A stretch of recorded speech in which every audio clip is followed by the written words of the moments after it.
Do you remember where you were? The summer you left your teenage years behind and turned 20. Well, I was working as a laborer in my hometown in northern Quebec, trying to make enough money to get back into law school. It was a tough job, but I was safe and secure and had the added benefit of my mother's home cooking every night. On September 2nd, 1944, as we have just heard so eloquently from John, 20-year-old Lieutenant George Bush was preparing to attack Japanese war installations in the Pacific.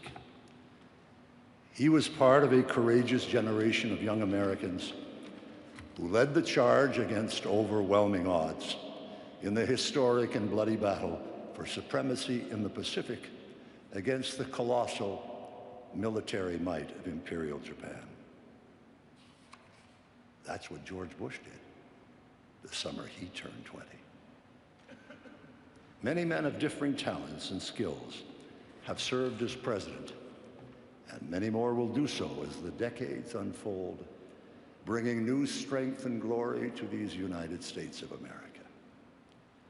And 50 or 100 years from now, as historians review the accomplishments and the context of all who have served as president, I believe it will be said that in the life of this country, the United States, which is, in my judgment, the greatest democratic republic that God has ever placed on the face of this earth, I believe it will be said that no occupant of the Oval Office was more courageous, more principled, and more honorable than George Herbert Walker Bush.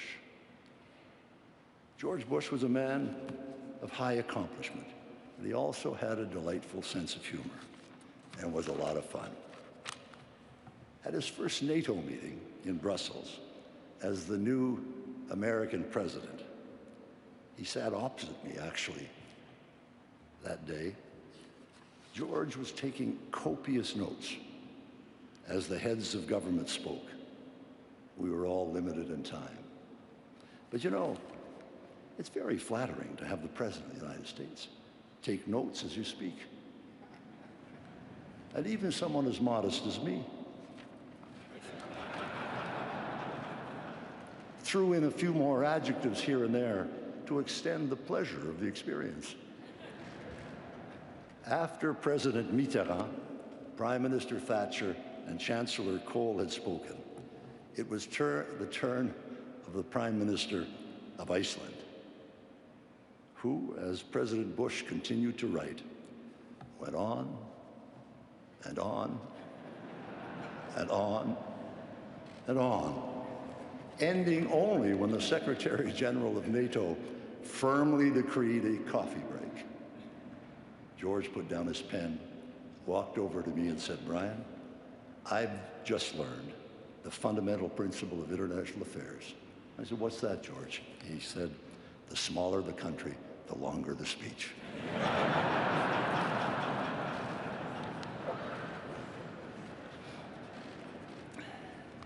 In the second year of the Bush presidency, responding to implacable pressures from the Reagan and Bush administrations, the Soviet Union imploded.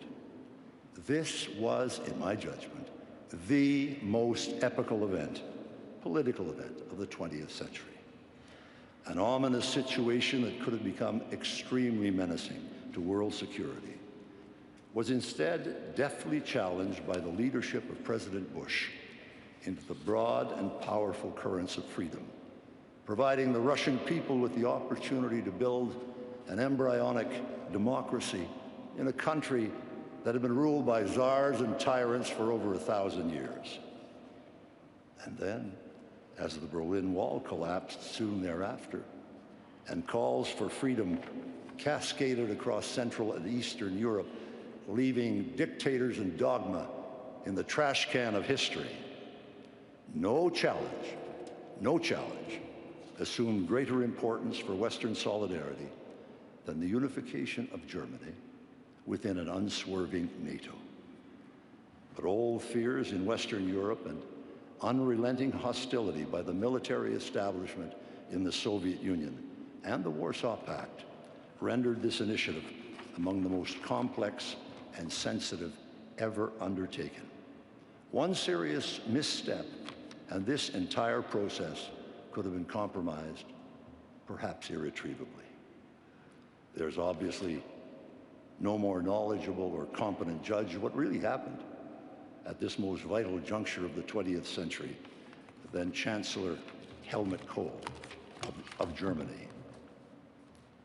In a speech to a parliamentary commission of the Bundestag, Chancellor Kohl said categorically that this historic initiative of German reunification could never, ever have succeeded without the brilliant leadership of President Bush. Much has been written about the first Gulf War.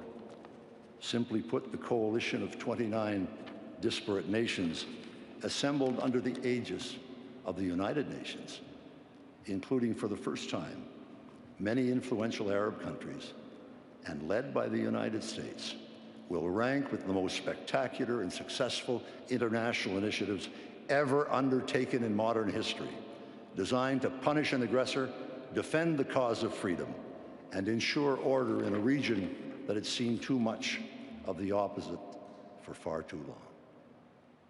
This was President Bush's initiative from beginning to end.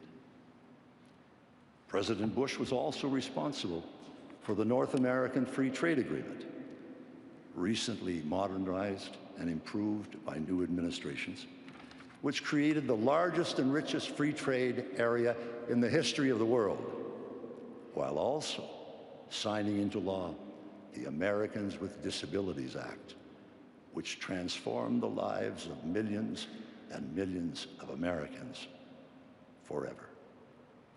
President Bush's decision to go forward with strong environmental legislation, including the Clean Air Act, that resulted in the Acid Rain Accord with Canada, is a splendid gift to future generations of Americans and Canadians to savor in the air they breathe and the water they drink, and the forests they enjoy, and the lakes, rivers, and streams they cherish. There's a word for this. It's called leadership. Leadership. And let me tell you that when George Bush was President of the United States of America, every single head of government in the world knew that they were dealing with a gentleman, a genuine leader, one who was distinguished, resolute, and brave. I don't keep a diary, but occasionally I write private notes after important personal or professional events. One occurred at Walker's Point in Kennebunkport, Maine, on September 2nd, 2001. Mila and I had been spending our traditional Labor Day weekend with George and Barbara, and towards the end, he and I had a long private conversation. My notes capture the moment.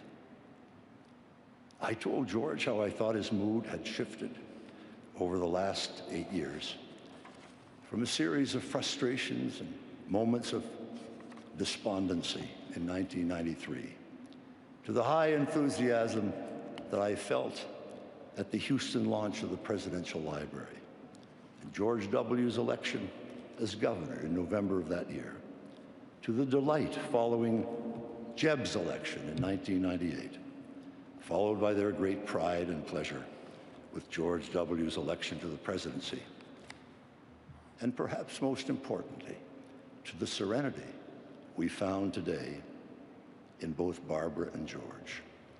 They are truly at peace with themselves, joyous in what they and the children have achieved, gratified by the goodness that God has bestowed upon them all, and genuinely content with the thrill and promise of each passing day.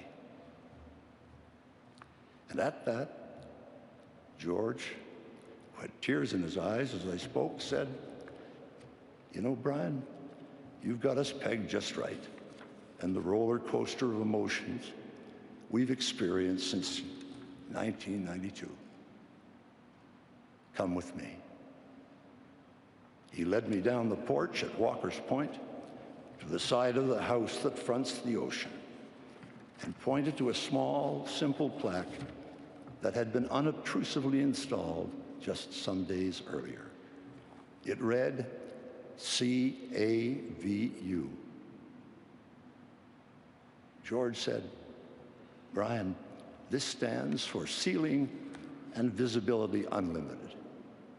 When I was a terrified 18 to 19-year-old pilot in the Pacific, those were the words we hoped to hear before takeoff.